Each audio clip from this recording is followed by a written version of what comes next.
యేసుక్రీస్తు ప్రశస్తమైన నామములో నిత్య కృప అనే మా కార్యక్రమాలు వీక్షిస్తున్న మీ అందరికీ హృదయపూర్వకమైన వందనాలు తెలియజేస్తున్నాం. మంచిది, దేవుని కృపను బట్టి మరొక శుభోదయము దేవుడు మనకు అనుగ్రహించాడు. ఈ శుభోదయము దేవుని యొక్క వాక్య పరిచర్యలు, వాక్యాన్ని మనం ధ్యానించుకుందాం. మొదటి తిమోతి రాసిన పత్రిక 3వ అధ్యాయము 16వ వచనం చదువుతున్నాం.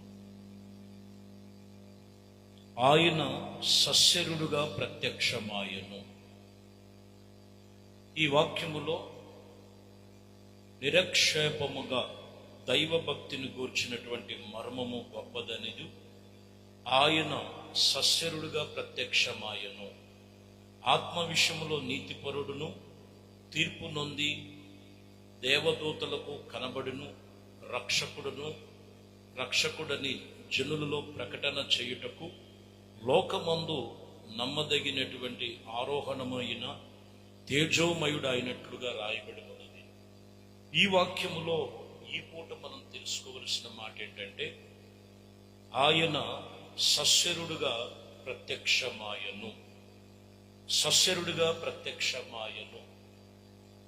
ఆయన సస్యరుడుగా ఎందుకు ప్రత్యక్షమై ఉన్నారంటే, ఒకటి దైవభక్తిని వ్యక్తపరిచి వాక్యము చెబుతున్న మాట అందరికీ రక్షణకర్తగా వచ్చి, మూడోదిగా ఆయన మృతి పొంది పునరుద్ధానుడై లేచాడు. ఆయన తేజోమయుడు అయినట్లుగా రాయబడి ఉన్నది. కాబట్టి ప్రియమైన దేవుని బిడ్డలారా, యేసుక్రీస్తు సస్యరుడిగా రావటానికి కారణం ఒకటి మనం గమనించాలి. ప్రాణ ఆత్మ శరీరములు దేవునికి సమర్పణ కలిగి రక్షణ పొందుకున్న వారికి, మారు మనసు పొంది ప్రభువుని వెంబడిస్తున్నటువంటి వారి జీవితాలకు పునరుద్ధాన శక్తిని, బలాన్ని ప్రభు అనుగ్రహిస్తాడు. ఆయన సస్యరుడిగా ఆయన ప్రత్యక్షమై ఉన్నాడు. చూడండి, మీకా గ్రంథములో 5వ అధ్యాయం 2వ వచనం చదువుతున్నాం. బెత్లెహేము ఎఫ్రాతా యోదా వారి కుటుంబములలో నీవు స్వల్పమైన గ్రామమైన నీ కొరకు ఇశ్రాయేలు ఏలుబోవాడు నీలో నుండి వచ్చెను. పురాతి కాలము మొదలుకొని శాశ్వత కాలం వరకు ఆయన ప్రత్యక్షమాయను. ఎలా ప్రత్యక్షమై ఉన్నారంట? స్వల్పమైన గ్రామం ఎఫ్రాతా అనే మాటకు మనం మొదటి పేరు, బెత్లెహేమునకు మొదటి పేరు. ఇదిగో ఆ యోదయ కుటుంబములలో ఉన్నటువంటి యోధా కుటుంబంలో స్వల్పమైన గ్రామం అది. స్వల్పమైనటువంటి గ్రామము పురాత కాలమును మొదలుకొని శాశ్వత కాలము వరకు కూడా ఆయన ప్రత్యక్షమవటానికి ఇజ్రాయేలును, ఆ రోజు పేరు పెట్టబడిన ఇజ్రాయేలును ఆయన రక్షించుటకు ఈరోజు యేసుక్రీస్తు నామములో రక్షణ పొందుకొని మారు మనసు పొందుకున్న ఆత్మ సంబంధమైన ఇజ్రాయేలుతో మాట్లాడుతున్న మాట ఇది. ప్రియమైన దేవుని బిడ్డలారా, ఇదిగో ఇజ్రాయేలును ఏలుబోవాడు స్వల్ప గ్రామములో అల్పమైనటువంటి జీవితముగా ప్రభు ఈ లోకమునకు సస్యరుడుగా ప్రత్యక్షమాయను. ఎందుకు అనంటే, మొదలుకొని ఎప్పుడంట పురాత కాలం మొదలుకొని శాశ్వత కాలం వరకు కూడా ఆయన మనకు ప్రత్యక్షమవ్వాలని. కాబట్టి ఇక్కడ ఎటువంటి స్వల్పములో నీవు ఉన్నావో, ఎటువంటి అల్పమైనటువంటి జీవితముగా ఉన్నదో ఒకసారి జ్ఞాపకం చేసుకొని, యేసుక్రీస్తు నందు నీవు అల్పమైనటువంటి జీవితాన్ని, స్వల్పమైన జీవితాన్ని మరుగుపరిచి ఆయన చీకటిలో ఉండి వారిని ఆశ్చర్యకరమైన వెలుగులోనికి నడిపించడానికి యేసుక్రీస్తు లోకమునకు పంపబడిన క్రీస్తు ఆయన సస్యరుడుగా ప్రత్యక్షమాయను. హెబ్రీలకు రాసిన పత్రికలో 9వ అధ్యాయము 28వ వచనంలో చదివితే, ఏలయనగా క్రీస్తు కూడా అనేకుల యొక్క పాపములను భరించుటకు ఒక్కసారే ఇదిగో అర్పింపబడి తన కొరకు కనిపెట్టుకునే వారి రక్షణ నిమిత్తము పాపము లేకుండా రెండోసారి ప్రత్యక్షమగును.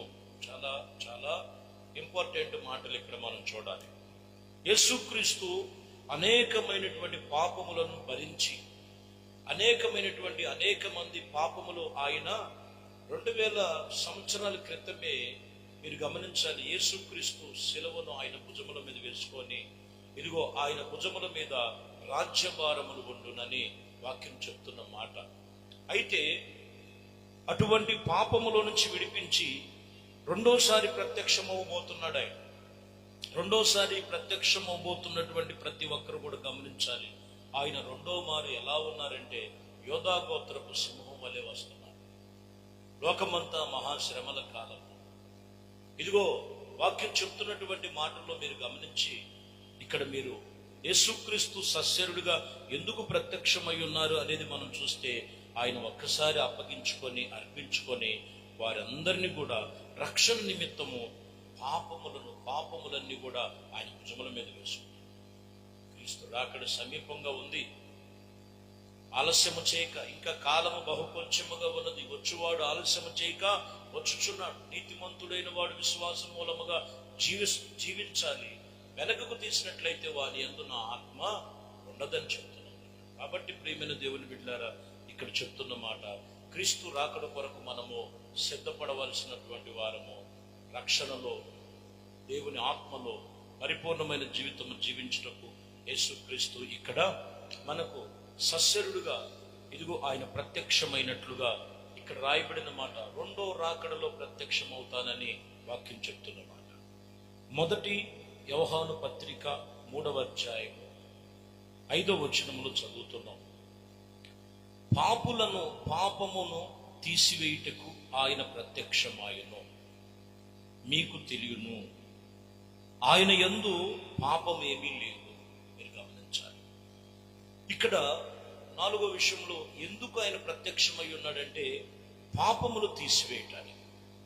యేసునొద్దకు వస్తే ఎంత ఘోర పాపినైనా క్షమిస్తాడు. యేసుక్రీస్తునొద్దకు వస్తే ఎటువంటి పాప దోషముల మధ్యలో ఉన్న ప్రభు సన్నిధిలో పశ్చాత్తాపడితే ఆయన ప్రతి పాపము నుండి ఆయన కడిగి పరిశుద్ధపరుస్తాడు. యేసుక్రీస్తు శిలువ వేయబడినప్పుడు ఆయన పక్కన ఉన్నటువంటి కుడివైపున ఉన్నవాడు, నేను పాపినయ్యా, ఇదిగో నేను నరహంతకుణ్ణి, నీ రాజ్యములోనికి వచ్చినప్పుడు నన్ను జ్ఞాపకం చేసుకోమని అతను పశ్చాత్తాపడినప్పుడు యేసుప్రభు వారు అతనిలో ఉన్న ఆ పశ్చాత్తాపాన్ని చూశాడు, ఒప్పుకోలు చూశాడు. మీరు వెంటనే ప్రభు అంటున్నాడు, ఇదిగో నిశ్చయముగా నీవు నాతో కూడా పరదేశంలో ఉంటావని వాక్యం చెప్తున్నాను. ఈరోజు యేసునొద్దకు వచ్చేవాళ్ళు చాలా మంది ఉన్నారు, కానీ ఒప్పుకునే వాళ్ళు తక్కువ మంది ఉన్నారు. ఎందుకంటే యేసు దగ్గర పాపం లేదు. యేసు క్రీస్తులో ఏ పాపము లేదు. కామ క్రోధ మదమచ్చర్యము లేనివాడు యేసు క్రీస్తు. ఆయన యొద్దకు వచ్చిన వారు తమ పాపములు ఒప్పుకొని విడిచిపెట్టినట్లయితే ఆయన పాపము లేనివాడు, పరిశుద్ధుడు అనిపించుకునటానికి యోగ్యుడు. కాబట్టి ఆయన యొద్దకు వచ్చి నీవు ఏ స్థితిలో ఉన్నా ఆయన మనకు ప్రత్యక్షమై ఉన్నప్పుడు నీవు ఒప్పుకోగలిగితే, ఎందుకు ప్రత్యక్షమై ఉన్నాడంటే పాపమును తీసివేయటానికే ఆయన ప్రత్యక్షమయ్యాడు. పాపము తీసివేయటానికి ప్రత్యక్షమై ఉన్నాడు. ఇంకనూ మనం చూసినటువంటి మాటల్లో మీరు గమనించినట్లయితే, రాయబడినటువంటి లేఖనాల్లో, ఇదిగో దేవుని వాక్యము సెలవిస్తున్నటువంటి మాటల్లో మీరు గమనించాలి. ప్రియమైన దేవుని విన్నారు, యేసుక్రీస్తు ఇదిగో హెబ్రీయులకు రాసిన పత్రికలో 7వ అధ్యాయం 24వ వచనంలో, ఆయన నిరంతరము ఉన్నవాడు గనుక మార్పు లేని యాజకత్వము కలిగిన వాడై ఉన్నాడు. నిరంతరము ఆయన ఉన్నవాడు, మార్పు లేని యాజకత్వము కలిగినటువంటి అనుభవాల మధ్యలో ఉన్నాడు గనక మనం మొదటిగా గమనించాలి, యేసుక్రీస్తును ఆయన యొద్దకు రావాలి. 25లో కూడా ఆయన తన ద్వారా దేవుని యొద్దకు వచ్చు వారి పక్షముగా విజ్ఞాపన చేయుచున్నాడు. నిరంతరము జీవించువాడు గనుక వారు సంపూర్ణముగా రక్షించుటకు శక్తిమంతుడై ఉన్నాడు. అంతేకాదు 26లో కూడా పవిత్రుడు, నిర్దోషి, నిష్కలంకుడకు, పాపులలో చేరక ప్రత్యేకముగా ఉన్నవాడు, ఆకాశ మండలము కంటే మిక్కిలి హెచ్చైన వాడు నేను, ఇట్టి ప్రధాన యాజకుడను మనకు సరిపోయినవాడు. కాబట్టి ప్రియమైన దేవుని బిడ్డలారా, వాక్యం ఇక్కడ చెప్తున్నటువంటి మాటల్లో మీరు సత్యమును మనం గమనించాలి. ఆయన పాపము లేనివాడు, నిర్దోషి, నిష్కలంకుడు, పాపులలో చేరనివాడు, ఆకాశ మండలములో మనకి సరిపోయిన వాడు, ఇచ్చైన వాడు.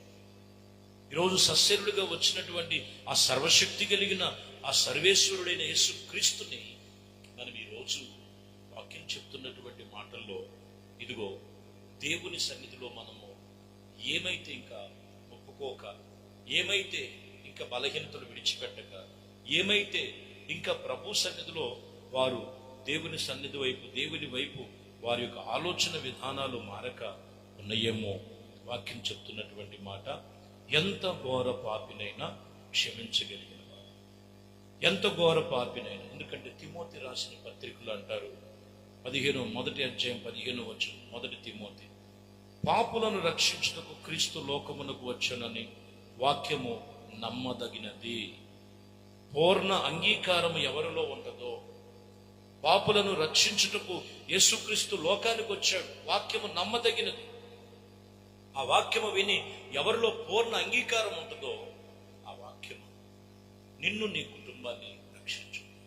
యేసుక్రీస్తు సస్యరుడిగా ప్రత్యక్షమయ్యాడు. ఎందుకనంటే పాపుల నుంచి, ఆ పాపం నుంచి తొలగించడం, ఆయన చిత్తం నెరవేర్చడం. ఈరోజు ప్రభు నొద్దకు వచ్చి వాక్యము విని వాక్యము చేత నువ్వు ఒప్పుకోగలిగితే, నువ్వు ఏ స్థితిగతుల్లో ఉన్నా ఆయనను మార్చి ఆయన రాజ్య వారసులుగా చేర్చుకుంటాడు. అందుకే యేసుక్రీస్తు లోకమునకు ప్రత్యక్షమై ఉన్నది. ప్రతి మనుషుడు రక్షణ పొంది మారు మనసు పొందాలి. లేని ఎడల రెండో రాకడ, మళ్ళా రెండో మారు నేను ప్రత్యక్షం అవ్వబోతున్నా. అది ఎలా అంటే, అది మహాశ్రమల కాలం. ఇదిగో అనేకమైనటువంటి పరిస్థితులు, మార్పులు చేర్పులు కలిగే దినాలు. కాబట్టి దుర్దినములు రాకమునిపే, సమస్తము సర్వం కోల్పోకమునిపే సమీపముగా ఉండగా మనం ప్రభువునే వేడుకొని, ఆయన సస్యరుడిగా వచ్చి ఉన్నాడని తెలుసుకొని ఆయనకి నీ హృదయం ఇవ్వగలిగితే, ఎటువంటి పరిస్థితుల్లోనైనా ఆయన నిన్ను తోసివేయడు. నీకున్న ప్రతి ఒక్కదానిని మార్చి నిన్ను, నీ కుటుంబాన్ని ఆయన రాజ్య వారసులుగా నిన్ను తీర్చి స్థిరపరిచి ఆయన కృపలో మిమ్మల్ని బలపరచు. ప్రార్థన. పరిశుద్ధుడ, ప్రేమ కలిగిన తండ్రి, దయగలిగిన మా ప్రభువా, మీ శ్రేష్టమైన అతి పరిశుద్ధ నామమును బట్టి మీ వందనాలు. ఇదిగోనైనా ఈ ఉదయమే, అరుణోదయమే యేసుక్రీస్తు సస్యరుడిగా ప్రత్యక్షమై, ఆయన సస్యరుడిగా ప్రత్యక్షమై ఉన్నాడు అనే సంగతులు. ఎందుకు మీరు ప్రత్యక్షమై ఉన్నారు? మరలా రెండో రాకడలో ప్రత్యక్షమవబోతున్నారు. పాపము తొలగించడానికి, వ్యసనాన్ని నుంచి తొలగించి, బలహీనతలు, బంధకాల నుంచి తొలగించి, మీరే మీ బిడ్డలకు ప్రత్యక్షమై మార్పు చెందిన బిడ్డలుగా క్రీస్తులో మాకు చాలిన వాడు, ఆకాశ మండలము ఎచ్చైనటువంటి వాడు యేసుక్రీస్తు మాకు చాలిన దేవుడు, శక్తి కలిగిన దేవుడని వారి జీవితంలో నవ్వించి అనుసరించి మీలో నడుచుకునే భాగ్యమును మీ కృపతో నింపమని యేసుక్రీస్తు నామములో ప్రార్థించి వేడుకొనుచున్నాము తండ్రి. ఆమేన్.